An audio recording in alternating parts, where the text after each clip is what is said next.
It happened in Belgium. I started and there was a little group, a popular group in Belgium called Le Jazz Hot, and the guitar player was a flashy fella. He ran away with the boss's wife of where they were playing, and then they needed a guitar player. And they had heard about me starting, but in Flemish there's a name, Snaaf, that means dopey. He's okay, but not so smart, So, il est un peu snaaf, mais il vient à l'heure. That means he's not so smart, and he plays well, but he comes on time. I already had the punctuality reputation. So I went to audition, and yeah, oh, tu joues bien, you play well. that was shortly after Bebop 45. I was assimilating, of course, like all over the world, everybody was listening, and the Charlie Christian and all that. Yeah, I was up to, and Django, I was up the guitar, but they didn't want to hear that. And what's your name? Jean Thielemans, J-E-A-N, and Jean here. Jean Thielemans. That don't swing. You don't play like a Jean Thielemans. And then in Belgium, like everybody knew who plays with the Braves and Yankees, we knew who played first alto with Benny, Toots Mondello, and who played with Jimmy Dorsey was Toots Camarata, trumpet and arranger. You remember those names. And see, we're going to call you Toots. I said, I didn't know what. Okay. So it got on the poster. Okay, Toots. Yeah. That's it. That's how it's. That's again already in 46, the proof of the universality of jazz, I guess,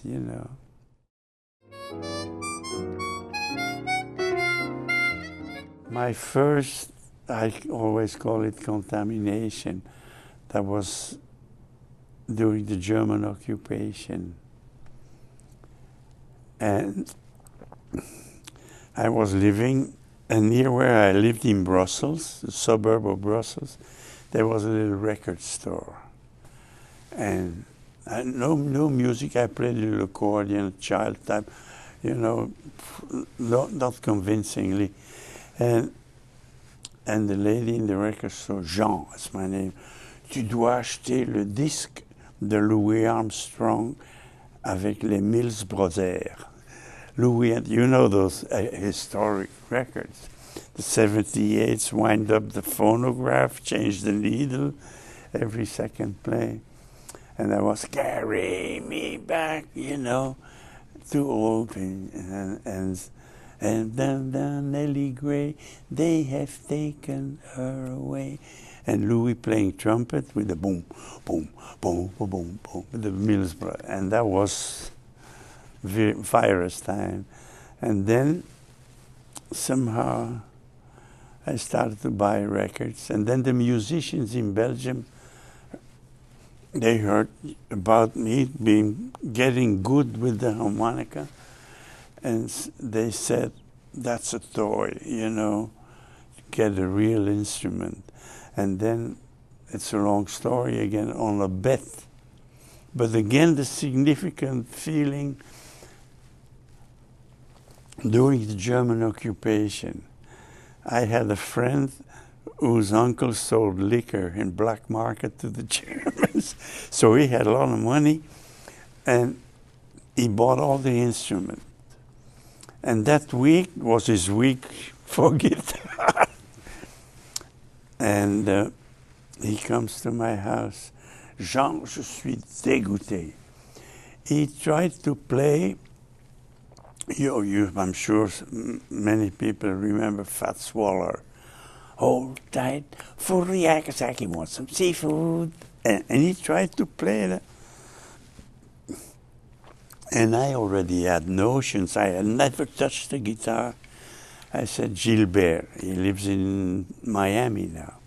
Gilbert, give me 10 minutes, and on one string I can play da da da da da da da da da da. That's typical blues phrase.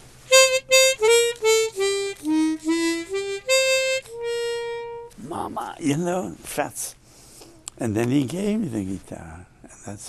And I started to buy Django Reinhardt, During the war, there was not much electric guitar yet. We didn't have the Charlie Christian records yet with Benny. And there was, in those years, there was Tommy Ladnier, the historic trumpet legend, and there was Teddy Bunn. You remember that? Playing different from Django. Played more, quote unquote, horn-like guitar. And, there was, then I started to listen to that. And that's how I became a guitar player, by playing, now with no digital, you put on the record and then you try. I'm really totally self-taught. Obviously you read music. I learned, but I'm not fast enough. When I have to do something precise like a film in Hollywood, they want the feeling I get, but I said, if there's a lot to read, send me the music.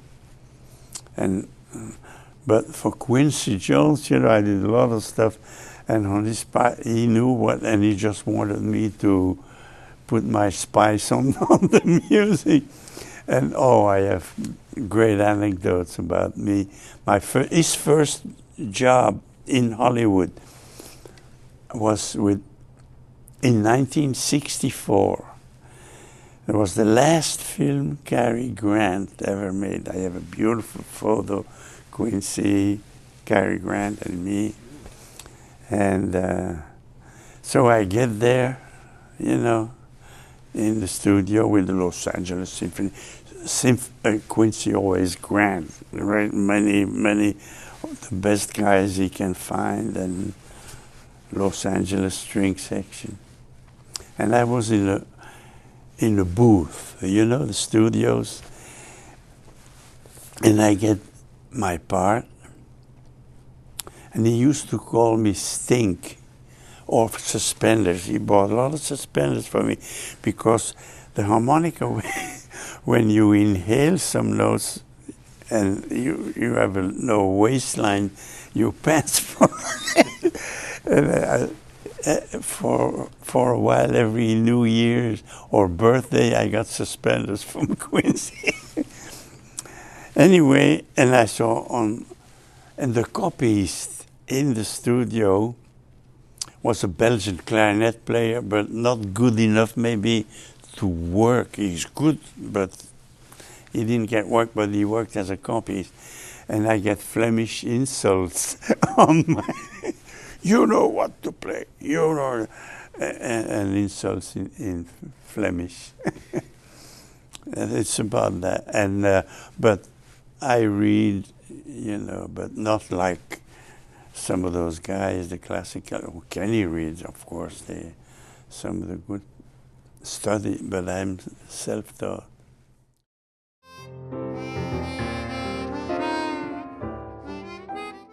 Well, I saw in 1938 Larry Adler, the pioneer of the harmonica. He was already in the movies, very spectacular and very well at what he did, And hey, that's nice. And then I bought one.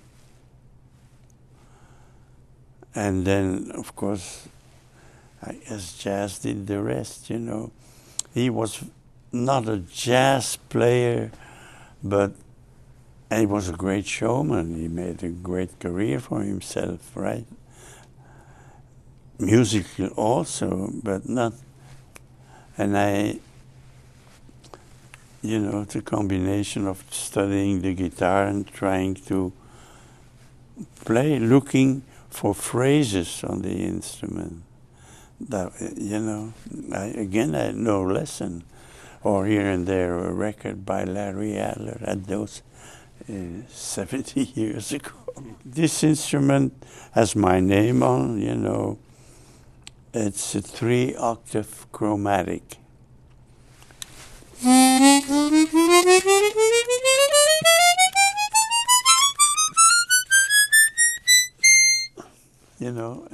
Stevie Wonder uses also the chromatic with an octave lower. One more octave, it's a little bigger than that. But I don't like the octave lower. The sounds are not clean. But this one, it's really state-of-the-art. It can be tuned. If I play in situations where the piano is 440, 44 or something, I call my tuner, can you adjust one for me? Yes, the label is Hohner. And if you take that, you see my face on it, my little logo, Toots Mellow Tone. The thing that is an obstacle, really, and that you have to try, some notes, I'll do that. This is exhale, this is inhale, right?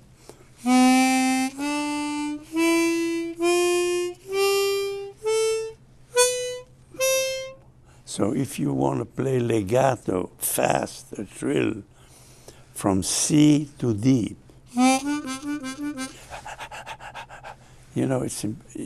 so you cannot play smoothly. So in other words, some runs you can do in one key, you cannot do you have to adapt rhythmically,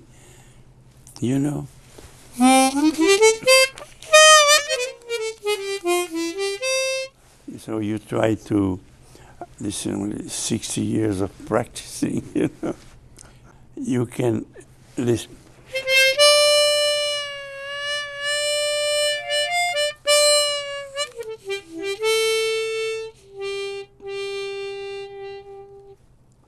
For instance, I played at Carnegie Hall a couple of days ago, the Jacques Brel song, If You Go Away. I tried Ne me quitte pas, that's the French lyrics, And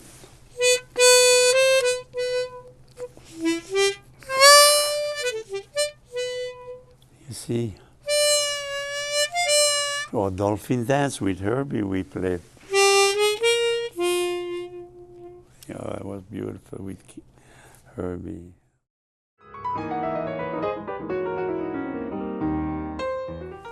In the 60s, to pay my rent, I did a lot of Jewish club dates or WASP dinners or debutante parties, my fun day, Valentine, everything the same tempo.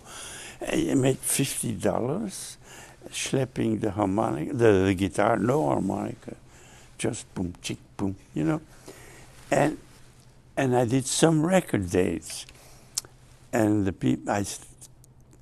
the address of the union office is different now. But then it was 52nd Street. And the union could use the Roseland Ballroom floor, dance floor, for every Wednesday. Musicians could meet the work place, get jobs for the weekend, looking for a bass player for Huntington, Long Island, you know what I mean? Things like that. Or get some, and upstairs, if you did record days, you could go cash your checks, So I did every Wednesday, I was there. And here's the union, and 3-4 houses towards Broadway was a trumpet store. If you know the neighborhood, Giardelli, I never forgot. And the trumpets, the man sold and repaired trumpets. And on the second floor, he had a little room with a beat-up piano. No, a decent enough piano. And for $10 an hour, you could rehearse there or something. And Donald Byrd was rehearsing. No, I hear great music coming, going, you know, and I go upstairs, and there's a piano player. I see his back, very clean-cut player. It was Herbie. And I go up to Donald. Donald, you need this guy for the weekend. And that's how we met. And Herbie told the public, yes, a couple of days ago, too. That's how we met. And he wanted to come. I was already popular in Sweden then. And a few days after, I went to Sweden. I said, take me with you. I said, Herbie, I don't have the budget.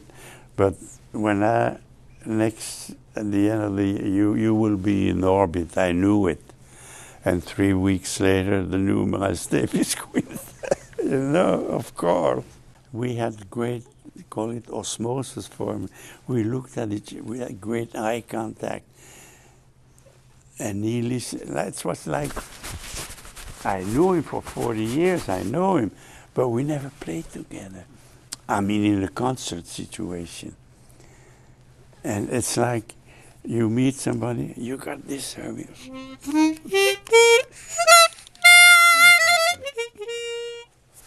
And then he answered, not textually what I just played, but we made a beautiful dialogue of it.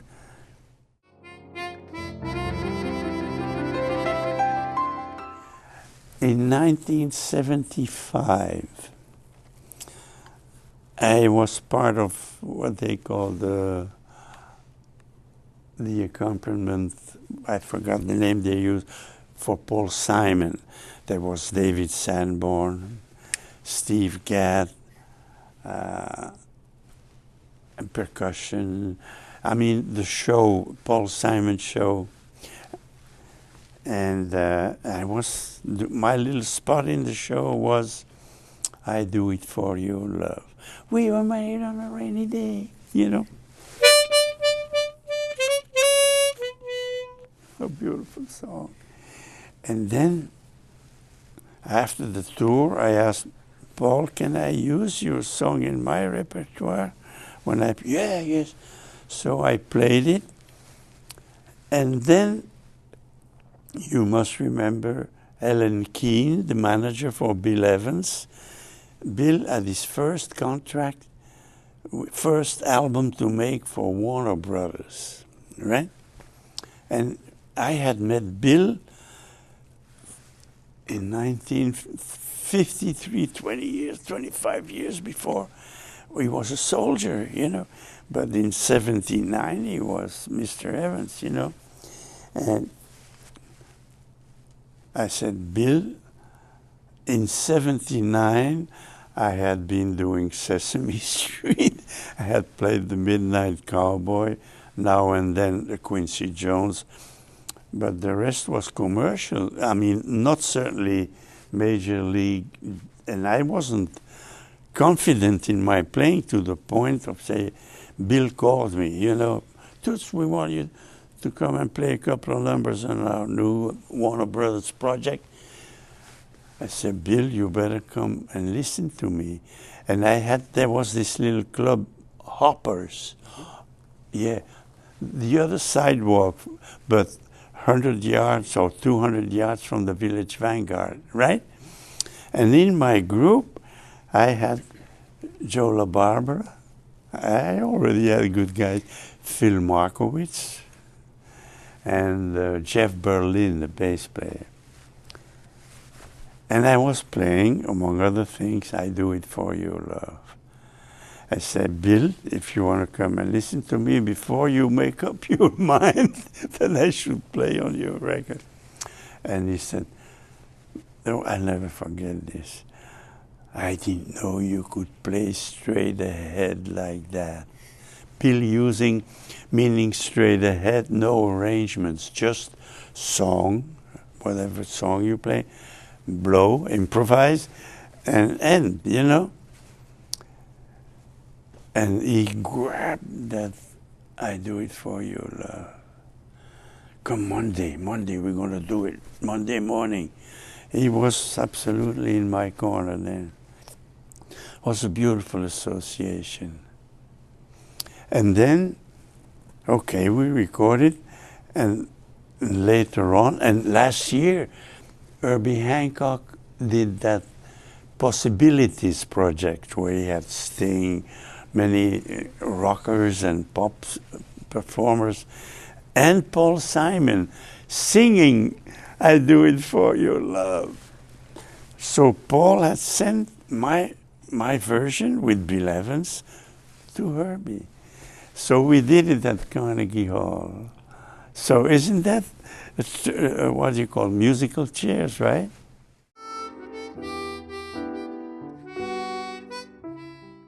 Lester Young, you know, he walked a little bit knock-kneed, you know that? And he kept saying, anybody he liked, everybody that he liked, he called lady. How you doing, Lady Thielemans? Yeah, I was about a year in America, you know. And to other people, he said, man, I get messages from them people meeting the gays because he walked there. But baby, I'm strictly legit. You know, he's the guy that put in the word cool. That's Lester Rees, you know. Many of the... And he had, oh, keep this for your own, even if you don't need it. He had a beautiful leather case, handmade, custom made, where he had 2 bottles. And bottles he called people. He had, or lady also. He had Lady Scotch or whatever, and Lady Gordon, and you know. And stepping on the bus, he misses the steps, the first step, and his beautiful bag falls on the floor, and the liquid pours out on the sidewalk. You never saw such a sad face. As Lester Young said, what he said, please note this, you know, my people. These 2 bottles were broken, of course. Oh, my people. Many anecdotes I cannot forget like that, you know. I was representing Belgium in 1979 at the Berlin Festival, and Jaco had just broken up from Weather Report, you know, and he was doing his solo act with the bass.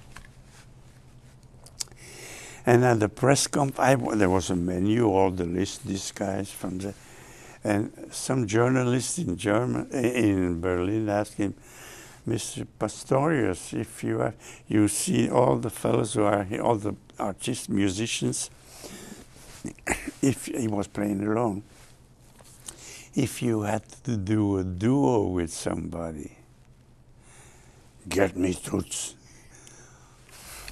That was 79.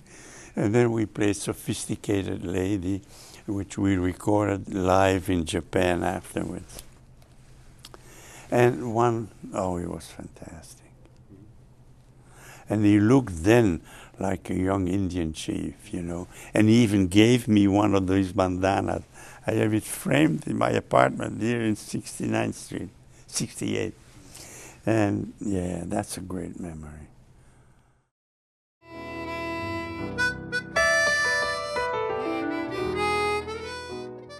I was born in 1922 in Belgium, the same birth date as Ellington, 29th of April. And during the German occupation, I bought a Louis Armstrong record, got the jazz virus, and here I am. And it's that, as simple as that, in my case.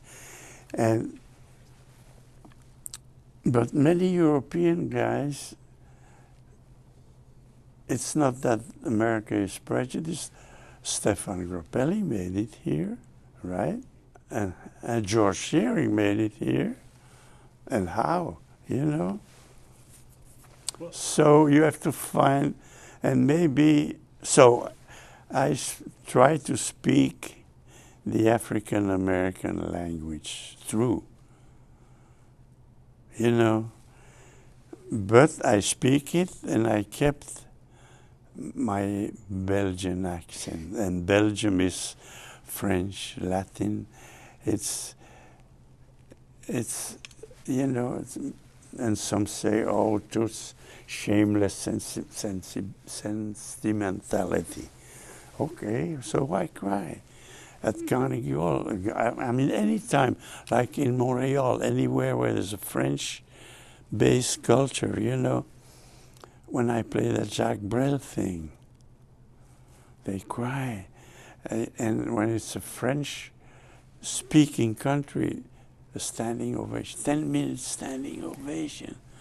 You know, I don't get a big head, but it feels good, you know, but it's that, you see, this thing, this monster here can cry.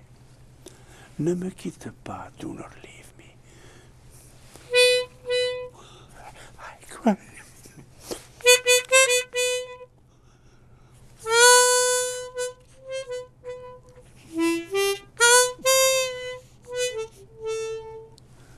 And I play it on the chord sequence I put. It's pure all blues from Miles, you know, the scale going down, modal going down. We'll play it with Kenny later.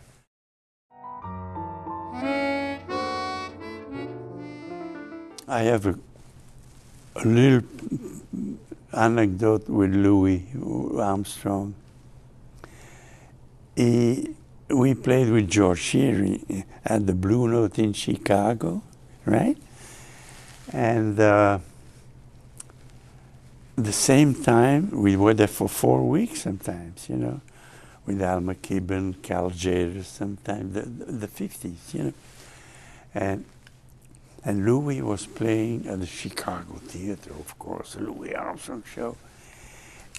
And we played later. His last show was finished, that he could come and listen to us at the Blue Note. And he could hit the table like that. And I just had played a Fast Body and Soul. Bebop, of course, you know. And I want to present my respect, Mr. Armstrong, excuse me. I would like to present my respects to you. I was still French accent, you know, not so long in this country. I said, "How you doing, Bob Chops?" He called me Bob Chops, you know what chops are for Louis. That's anything you need to play those, that's your chops. And Bob, you know, he was not totally Bob, but he liked what, anyway, I don't even know if he liked what. How you doing, Bob Chops? How can you forget that? I can't. I'm not dropping names either, you know.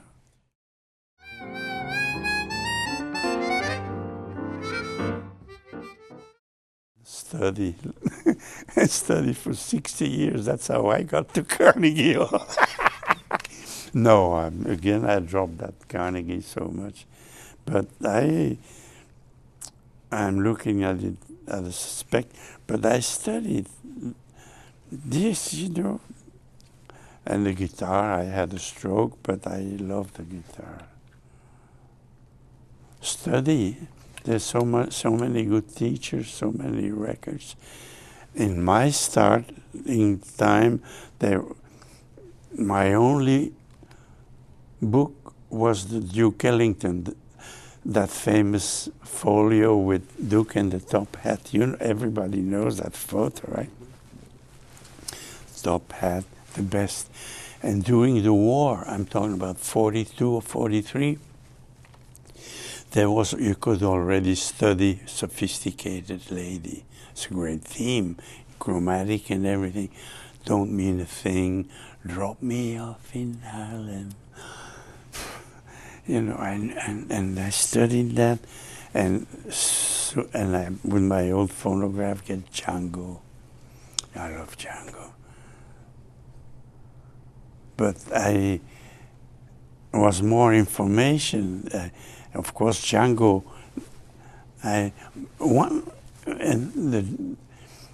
One important solo I heard on electric guitar was Al Casey. You remember Al Casey with Fats Waller? But there's a jam session at the Metropolitan. Louis Armstrong, Bobby Hackett, Jack Teagarden, Sid Catlett, Art Tatum.